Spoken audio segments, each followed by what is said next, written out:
네, 안녕하세요. 여러분, 재테크라테스입니다. 쇼츠로 재테크에 필요한 정보를 전달드리고 있는데요.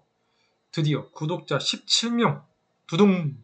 소수이지만 롱폼에 대한 요구들이 있어서 10분 정도 분량의 영상을 준비해봤습니다.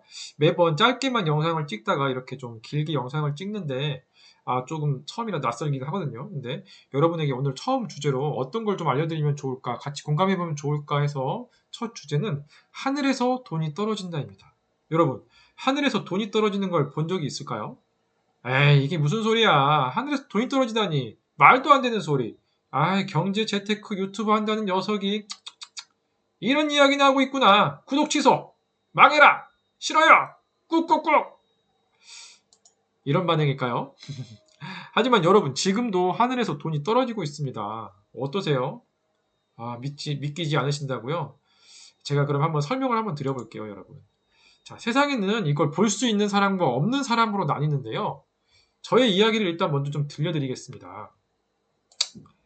저는 이제 지난 10년 동안 월급 250만 원 정도 중견기업에서 직장 생활을 했습니다. 삶은 항상 막막하고 빡빡했습니다. 결혼 전에는 ROTC 군 생활로 열심히 모았고 또 열심히 모은 돈 1억을 가지고 결혼 생활을 시작했습니다. 제 자랑은 아니지만 제가 1억을 모았는데 부모님의 도움 없이 아주 열심히 혼자서 정말 먹을 거, 놀 거 안 하면서 열심히 1억을 모았습니다.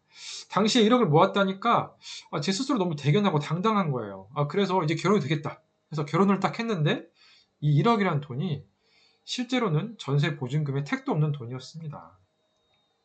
그래서 결국 저는 결혼을 하고 두 아이를 낳아 4인 가족을 키우면서 서울의 전셋집에 거주하게 됐는데요. 이 반전세였고 보증금은 1억 7천, 월세는 25만 원 정도 수준이었습니다.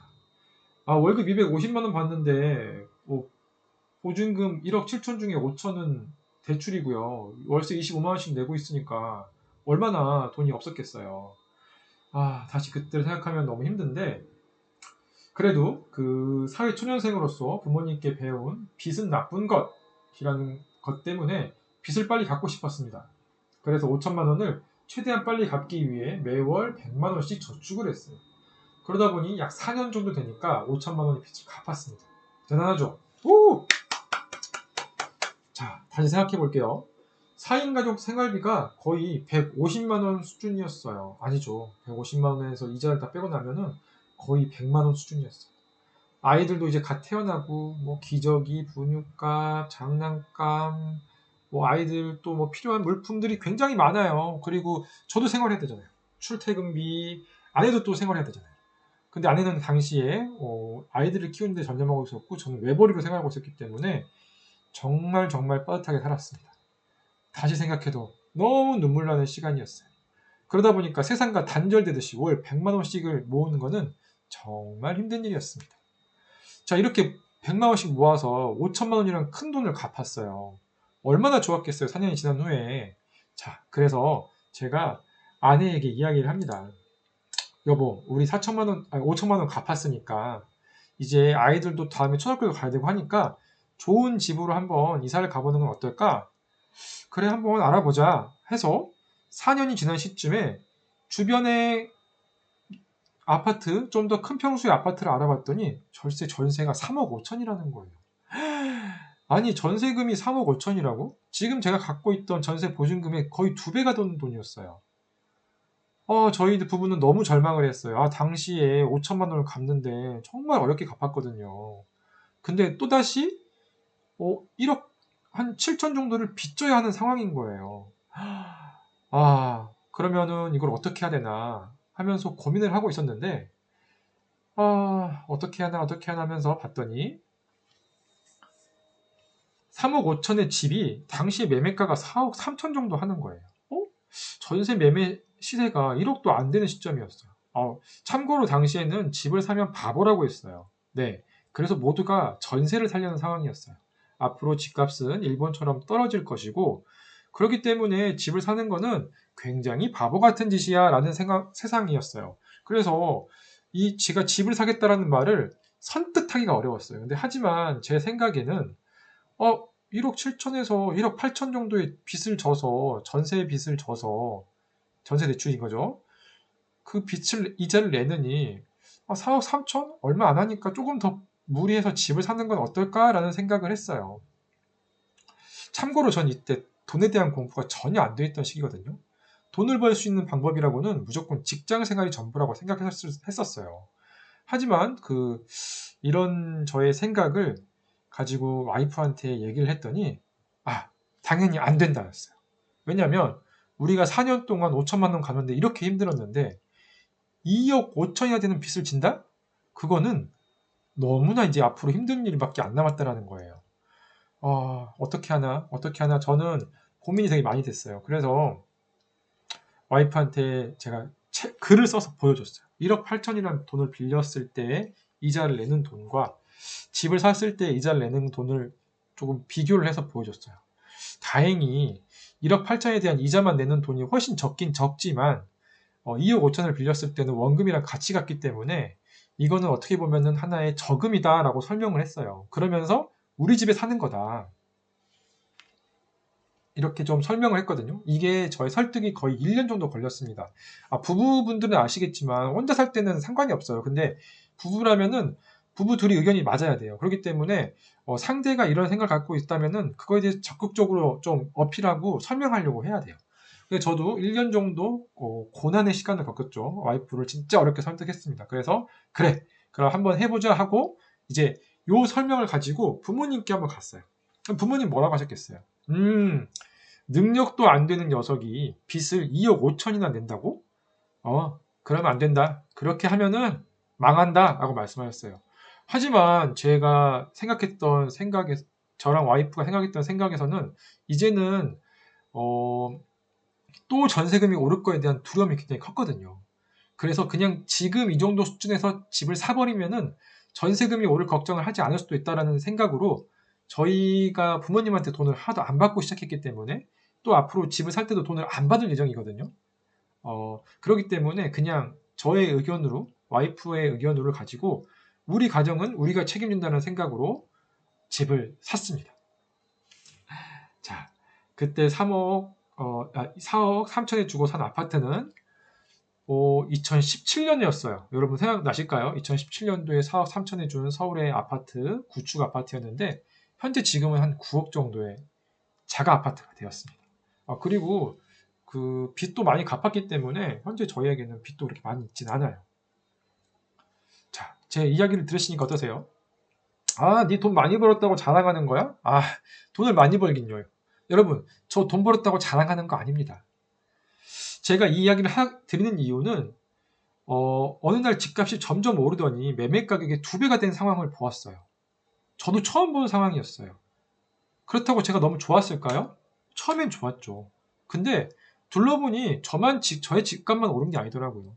주변의 집들이 다 같이 가격이 오른 거예요. 그러다 보니 저는 그냥 이게 뭐지? 라는 생각이 들었어요. 세상에. 그동안 돈을 번다는 것은 직장 생활이 전부라고 생각했는데 다른 방법이 있을 수도 있겠구나 라는 생각을 하였어요. 그래서 저는 도서관으로 갔어요. 집 근처에 구립도서관에 가서 돈, 부자, 재테크, 주식, 경매, 금, 투자 관련된 책들을 모두 읽기 시작했어요. 물론 제가 책을 좋아하느냐? 아니요. 전 책을 굉장히 싫어했습니다. 저는 1년에 책을 한 권도 안 읽고 10년의 책도 한 권도 안 읽을 정도였어요. 근데 너무나 궁금한 거예요.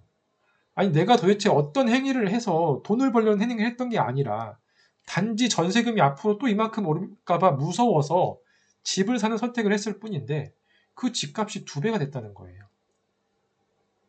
2017년에 산 집값이 약 5년 만에 2배가 됐어요. 그러니까 저는 어떻게 보면 5년 만에 또 4억 이상의 돈을 번 거예요.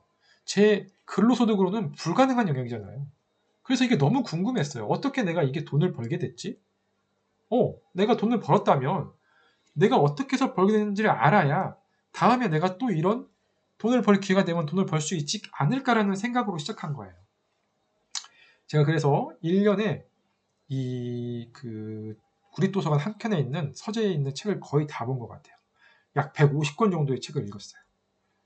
그러면서 책 한 권 한 권을 읽을 때는 굉장히 시간이 오래 걸리더라고요. 근데 이게 여러분 신기하게도 부동산, 뭐 주식, 코인, 경매, 뭐 땅, 뭐 이런 모든 책들이 사실 줄기가 하나의 줄기가 있다라는 걸 알게 됐어요. 읽다 보니까 중첩되는 내용들이 있는 거예요. 그러면 이 중첩되는 내용들은 저는 어떻게 받아들였냐면은 이 자본주의에 살기 위한 진리구나라고 생각을 했어요. 이 사람들이 중첩된다는 내용은 진리로 받아들이기 시작했어요. 그러면서 그러면 이 진리는 뭐예요? 바뀌지 않은 맞는 방법인 거예요. 그렇기 때문에 저는 이 진리를 최대한 제가 습득하려고 노력을 했고요. 그러다 보니까 우리가 살아가고 있는 자본주의에 대해 다시 생각하게 되었어요. 그 자본주의의 본질과 자본을 이용한 게임의 법칙을 깨닫게 되었고, 그날 저는 도서관을 나오면서 하늘에서 돈이 떨어지는 것을 보게 되었어요. 어떠세요? 너무 허무맹랑한가요? 근데 진짜예요, 여러분. 제가 이 책들을 읽고 나서 그날은 문득 도서관을 나오는데 이렇게 멍하니 하늘을 봤거든요. 근데 실제로 돈이 떨어지고 있는 거예요. 근데 그 돈이 모두에게 떨어지고 있지 않았어요. 소수에게 돈이 떨어지고 있었어요. 그 소수가 누구냐? 제가 바로 읽었던 책의 주인공들이었어요. 그 주인공들은 돈이 떨어진다는 걸 알고 그 돈이 떨어질 때 받을 수 있는 바구니 또는 주머니를 굉장히 크게 준비하고 있었어요.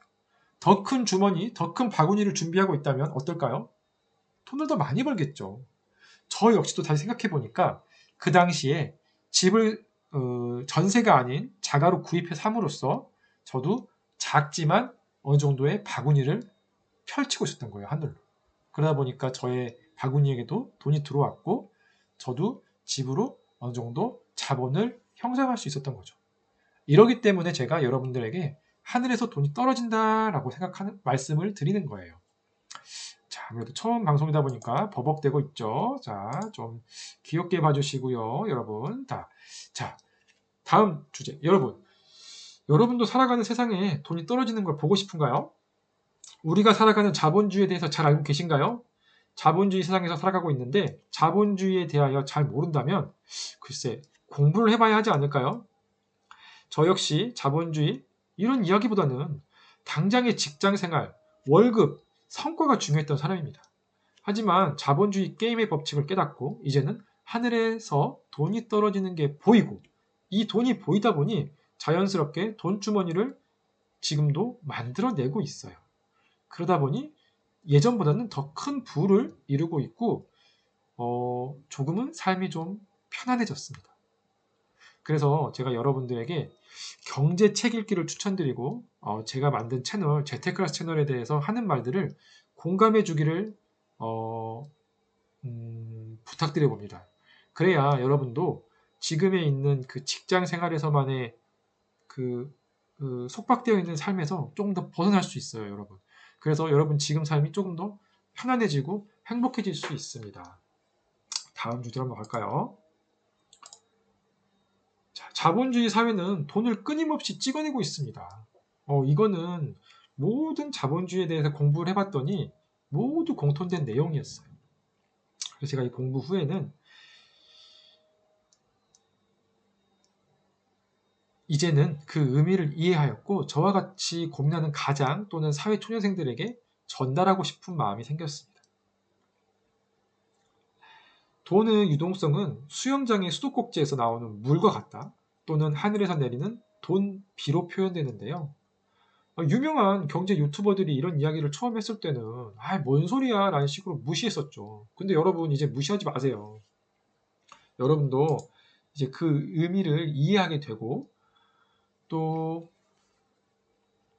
공부하고 깨닫게 되었으면 좋겠습니다. 저의 다음 이야기가 궁금하시다면 구독 꾹꾹 눌러주세요. 이제 막 유튜브를 시작하기 때문에 이걸 구독해 놓으셔야 다음 알고리즘에 종종 뜰 수 있습니다. 제가 매번 여러분들에게 도움이 되는 내용을 만들지만 엄청 도움이 된다고 말씀을 드리긴 너무 좀 부끄러울 것 같아요. 근데 이런 내용들을 자꾸 노출이 되고 경험을 하시면 여러분 그래도 조금이나마 자본주의 게임의 법칙을 이해하시는데 더 나을 거라 생각합니다. 제가 쇼츠 종종 올리니까 쇼츠도 종종 봐주시고요. 이거 근데 다음에 또 뜨겠지 하고 그냥 구독 안 누르시고 나가시면요. 저 같은 쪼렙 그 유튜버는 다시는 볼 수 없을 수도 있어요. 그래서 그냥 구독 눌러놔 주시면 아마 종종 여러분 채널에서 떠서 이 제트카테스 다음 이야기가 또 뭐지? 또 뭔 얘기를 하는 거지? 또 얘 또 뭐로 돈 벌었지? 이렇게 궁금하시면은 한번 그냥 구경해 주세요. 그러면 여러분도 부자가 되고 저도 더 부자가 될 수 있고 그럼으로써 더 시너지가 생기고 그러면서 점점 더 예전에 제가 했던 그런 힘든 생활을 보내는 사회초년생이나 가장분들이 없었으면 좋겠다는 생각을 해봅니다. 여러분, 좋아요도 꾹꾹 부탁드려요. 감사합니다. 빠이빠이.